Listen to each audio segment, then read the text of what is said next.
kita langsung ya, biar hari ini pack gitu, compact. Nah, materinya. Packnya.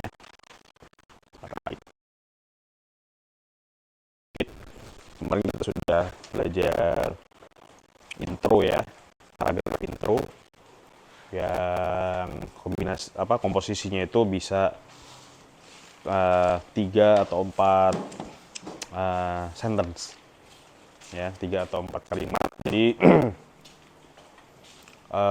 skill kalian di kelas grammar buat nyusun kalimatnya itu dipakai di writing, dan nanti di writing kita bikin paragraf-paragraf gitu ya. Jadi buat mudahin proses berpikirnya ya. Jadi thinking prosesnya jadi lebih mudah kita bikin tahapnya. Kemarin intro ya,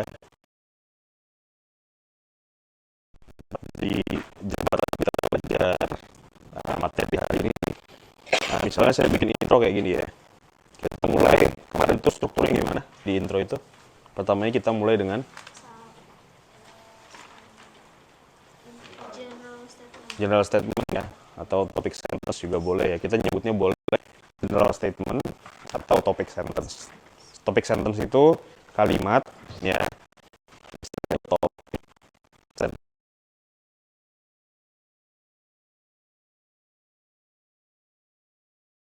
istilahnya adalah kalimat yang dipakai buat membuka diskusi ya. Jadi diskusi itu dibukanya itu dengan apa? Contoh gini, kalau lagi ngobrol, nah, saya bikin buka diskusinya adalah saat ini Indonesia sedang mengalami krisis bla bla bla bla. Itu namanya topic sentence. Dia ada di awal pernyataan buat ngebuka topik pembicaraan gitu, buat topik obrolannya. Jadi yang pertama topic sentence ya. Kita juga intro dengan topik sentence di awal. Hari ini misalnya saya membahas tentang uh, kuliner ya, bahas kuliner misalnya. Intronya adalah uh, Indonesia.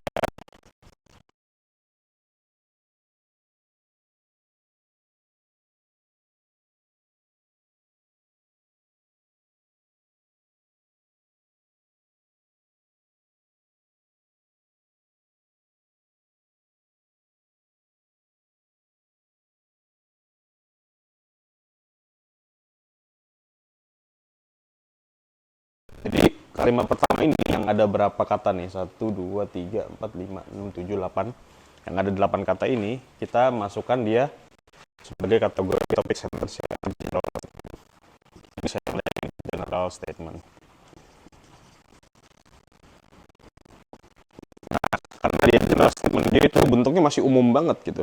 Ya, masih umum banget. Kita nggak boleh kasih informasi apa-apa. Nggak boleh naruh tanggal di situ, nggak boleh naruh nama daerah di situ. Ya, kita bahasnya Indonesia nih, jadi masih general banget, nggak boleh nyebutin nama daerah, nggak boleh sebutin nama orang, tahun, tanggal, harinya apa gitu, atau merek tertentu gitu ya, atau brand tertentu. Pokoknya kita taruh bener-bener general gitu. Gitu, Indonesia. Traditional foods kita lihat biar banyak ya. Nah, habis general statement, habis itu kita kasih support. Support kalimatnya. Apa sih untuk menjelaskan Indonesia selalu is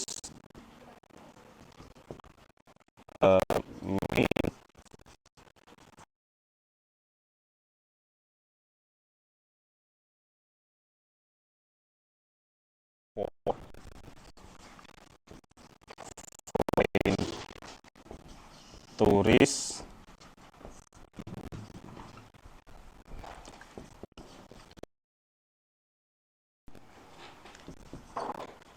to enjoy holiday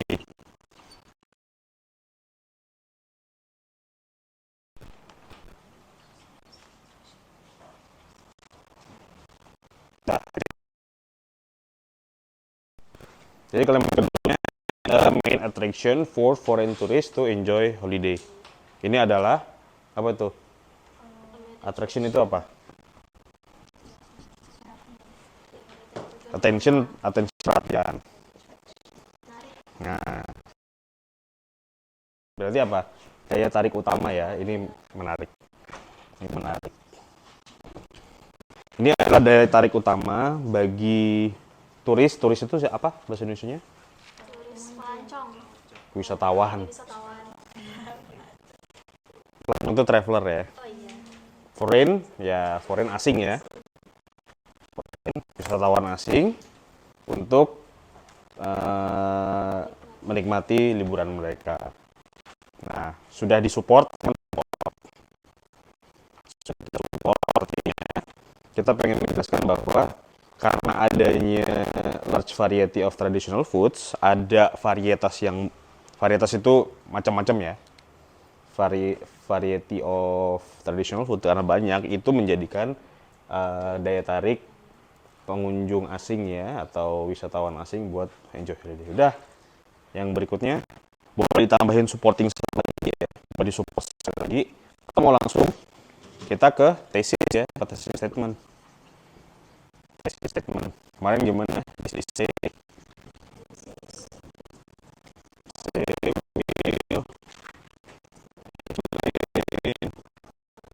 about. Nah, di lesson hari ini kita akan belajar paragraf body ya. Akan bikin paragraf body. Prinsipnya sama, walaupun nanti saya akan kasih contohnya langsung 2 body. Jadi langsung saya bikin contoh 2 body, gimana cara nyusunnya, itu strukturnya sama. Jadi teman-teman nanti saya bikin dua gambar gini, 2 kolom ya. Nanti yang kanan sama kiri itu struktur sama, tinggal nyesuaiin aja. Aku mau cek dulu ini ngerekamnya 4K apa.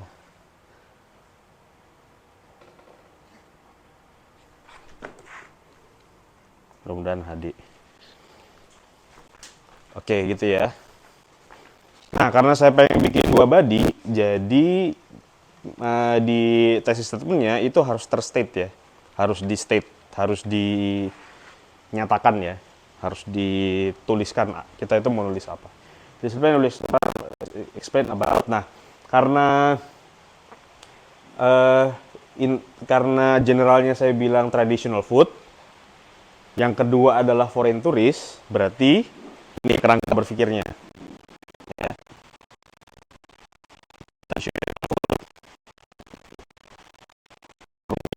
Foreign tourist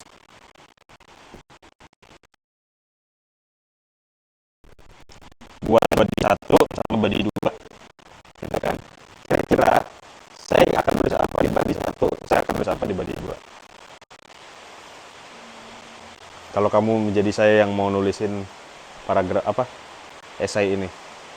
Traditional food foreign tourist. Berarti gimana? Jenis-jenis traditional food. Oke, betul. Jenis-jenis traditional food betul. Tapi traditional food yang mana? Yang disukai oleh wisatawan asing atau yang populer di kalangan. Itu kan cara berpikirnya ya. Jadi intromu itu sangat berpengaruh kepada gimana konsistensi logikanya, konsistensi idenya. Jangan sampai nanti kita tulis traditional food, benar traditional food, tapi ternyata yang nggak familiar sama wisatawan asing. Contohnya apa?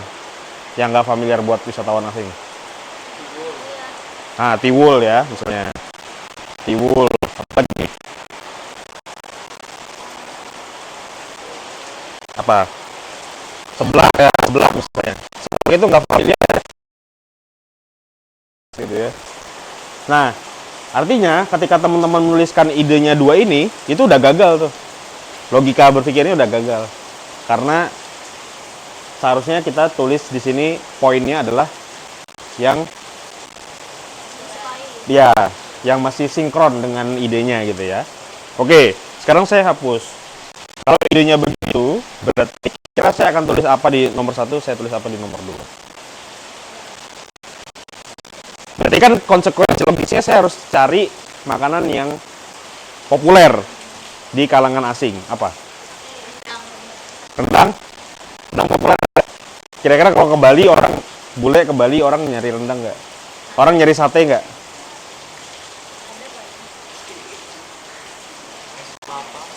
Apa? Ya, oke, nasi goreng. Biasanya sama tuh nasi goreng.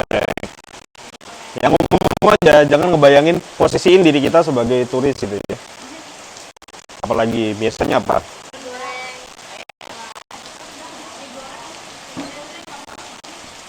bakso lah ya. Bakso is also familiar for foreign tourist ya. Tapi kalau rendang itu kayak rendang ayam bakar itu kadang gitu ya. Gak tahu ya, itu perspektif saya aja atau gimana. Tapi sejauh ini kalau ketemu temen yang dari luar pasti ngomongnya kalau nggak nasi goreng bakso gitu ya. Berarti di sini kita akan tulis this is I will explain about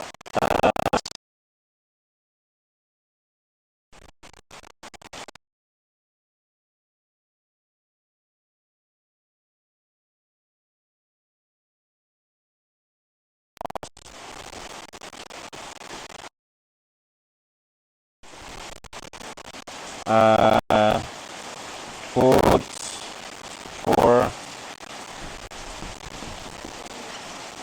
tourists. Kalau nggak mau tambahin juga nggak apa-apa sebenarnya, karena sudah termention kan sebelumnya kalau ini buat si foreign tourist. Itu ya. Nah, konsekuensinya kalau kita udah nulis gini, berarti kan nasi goreng mau dijadiin fried rice juga nggak apa-apa ya. Diterjemahin juga nggak apa-apa. Tapi kalau mau nulis nasi goreng, it's also okay because it's our term ya. Itu tuh terminologi punyanya kita. Nah, istilah Indonesia yang punya tuh nasi goreng itu ya. Jadi ini di body 1. Nah, bakso itu ditaruh di body 2. Kalau udah kayak gini, berarti selama kita nulis body 1 nggak boleh sama sekali ngebahas bakso. Apalagi ngebahas makanan-makanan lain yang nggak ada hubungannya sama nasi goreng. Udah satu body itu, satu paragraf itu khusus ngebahas si nasi goreng aja. Kita bagi 2 ya. Ini kita tulis body 1. Nanti teman-teman nulisnya nggak usah kayak gini, turun aja ke bawah. Ini saya tulis gini karena saya pengen ngasih perbandingan. Hasilnya akan sama. Body 1 sama body 2 hasilnya akan sama. Strukturnya akan sama. Itu yang pengen saya tunjukin ke teman-teman. Oke ya. Berarti body 1 itu badinya punyanya si nasi goreng.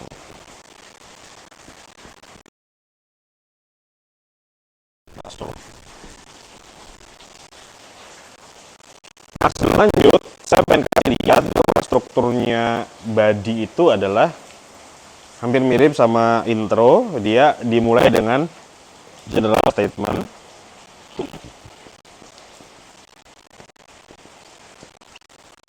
General statement. Oke ya, habis itu ada supporting statement.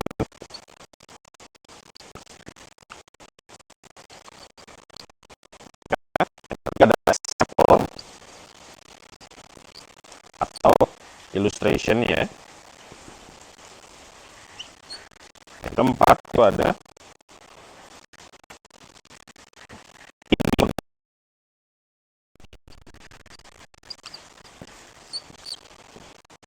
kesimpulan kecil, mini conclusion itu ya.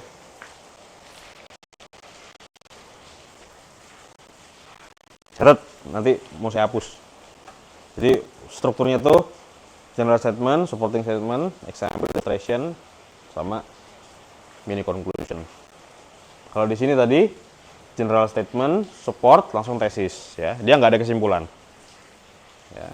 Dia nggak ada example juga di situ. Yang ngerjain example itu ada di body ya.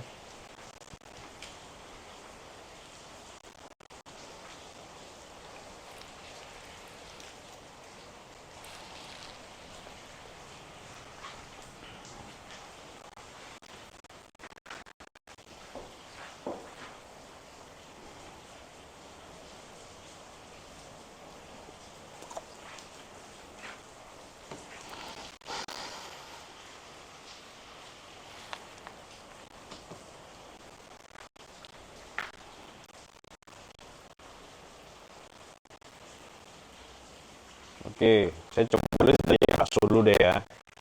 Nasi goreng, karena nanti strukturnya sama, mau nulis siapa duluan itu sebenarnya nggak masalah ya, karena strukturnya bakal sama gitu. Ya, walaupun nanti ketika nulis kita harus konsisten nih. Kalau nasi goreng disebut duluan di intronya, berarti nasi goreng nongol duluan. Jangan gitu. Oke, kita nulis bakso dulu. Cek lagi ya. Cek lagi. Karena kita second ya, penulisan kedua. Kali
very sweet table for lunch and dinner ya.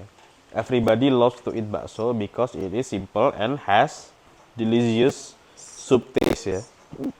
People usually eat noodle along with bakso instead of rice. Ini rice ya, nasi. And also they mix it with sambal and soy sauce.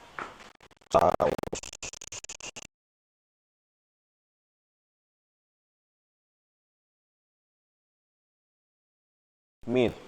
But places like West Java and Sumatra, they also have chicken. Have chicken and fish bakso. In conclusion, bakso is favorite and delicious to eat.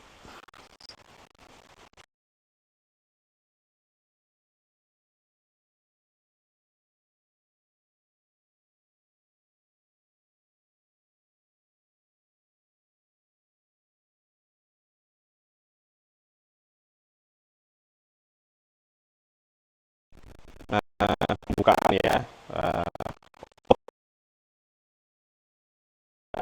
Dan kasih info terkait dengan bakso itu ya.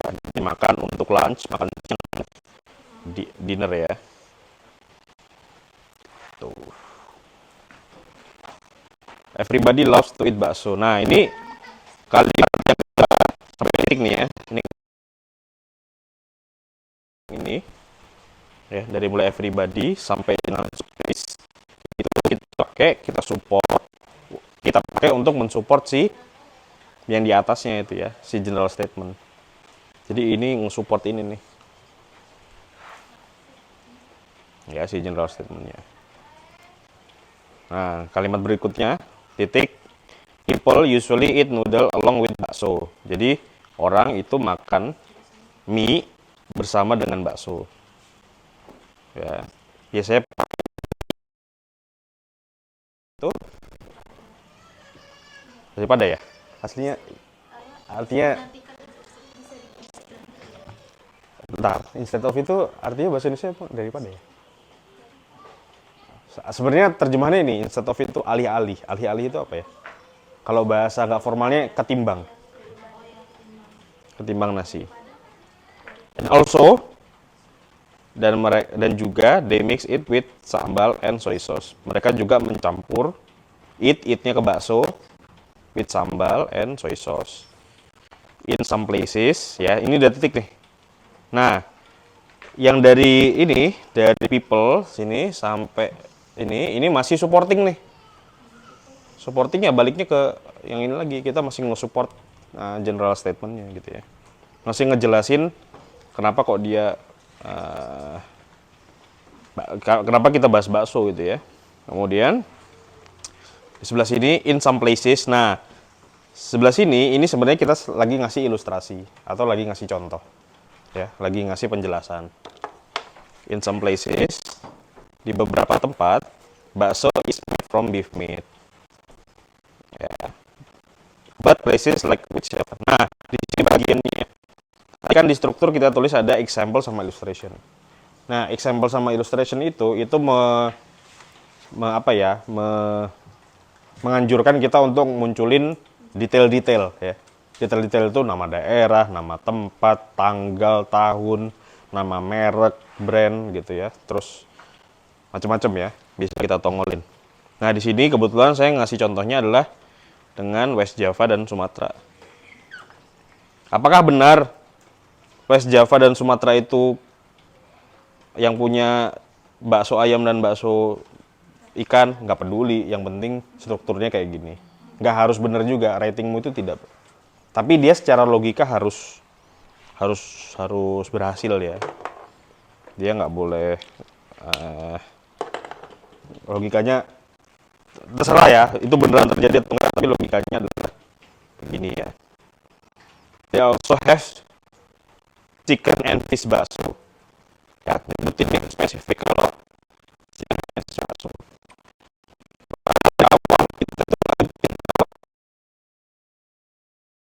Dari beef, dari daging sapi. Nih, dari awal kalimat kedua, kalimat ketiga itu saya nggak nyebutin daging sapi sama sekali.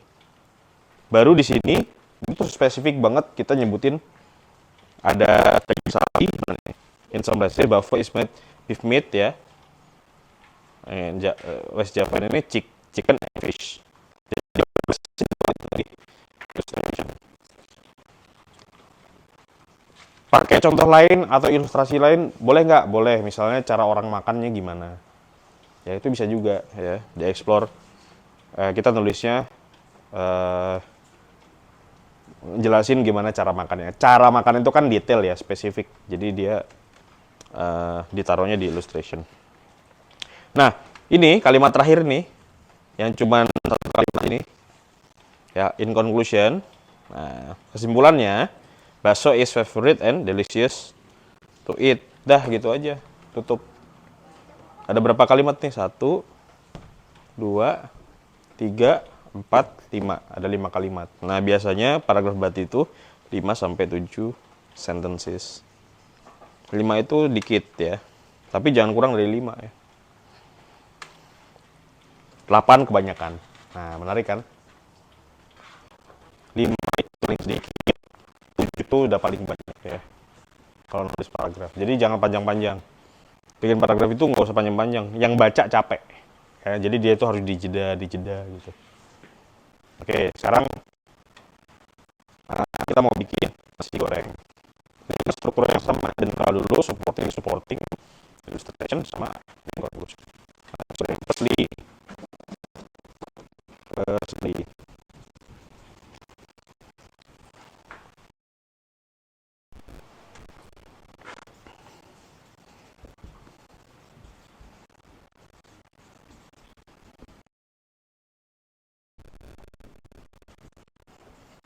well known.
Tolong, habis.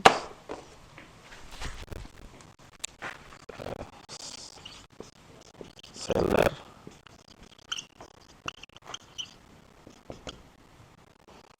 seller, prepare it.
tes.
Sentence pertama, sentence kedua, sentence ketiga, sentence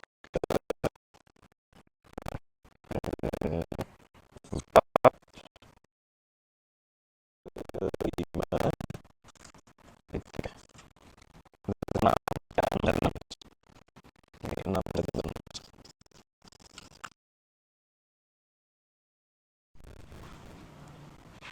Ada yang kamu baca ini ya. Firstly, koma, nasi goreng is well known atau terkenal ya, well known itu sama dengan famous, known as aromatic rice. Ya, nasi goreng yang apa ya, harum ya, yang harum.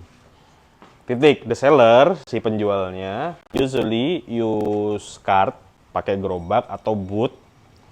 Booth itu apa ya? Tenda ya, semacam tenda gitu. To cook the nasi goreng, untuk masak si nasi gorengnya. Si kebanyakan atau pada umumnya it is cook ya. It is itu maksudnya si nasi gorengnya itu di cook freshly, dimasak fresh ya. When people order it, the seller prepare it at that time ya, pada saat itu juga. It's better to eat at evening because it is more enjoyable for dinner, especially, ini lupa. Especially for hangout, terutama buat nongkrong ya. Many kinds of nasi goreng ya. Ada banyak jenisnya nasi goreng, for example. Nah, ini kayak si example-nya yang di sini. Di sini kan example-nya dia nyebutin bakso ikan sama bakso ayam. Di sini kita tulis ada banyak jenis nasi goreng, for example, contohnya, chicken nasi goreng, pete nasi goreng, and crazy nasi goreng. Titik. Kalau udah ada example, langsung aja ditutup ya. Therefore, boleh ya pakai therefore, boleh pakai conclusion, boleh.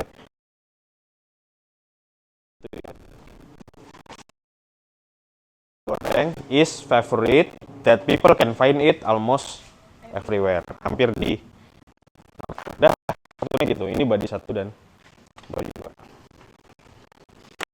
Sudah.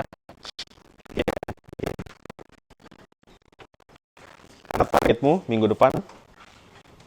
Setelah pertemuan lagi nggak boleh lihat kamu sih nanti ya.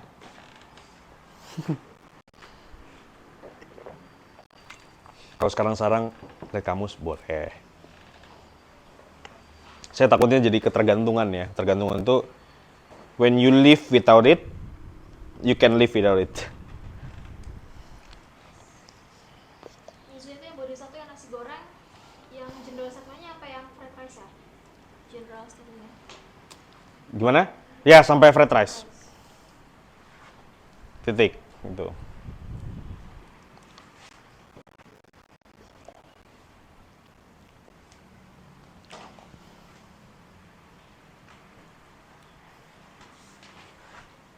Nah, kalau sudah jadi begini, pertemuan minggu depan tinggal bikin conclusion. Conclusion sama kayak bikin intro. Apa yang dibikin di intro, di paraphrase aja nanti di conclusion. Di paraphrase aja. Tadi bawa apa ya? Barusan. Oh, soto ya? Siapa yang bikin soto?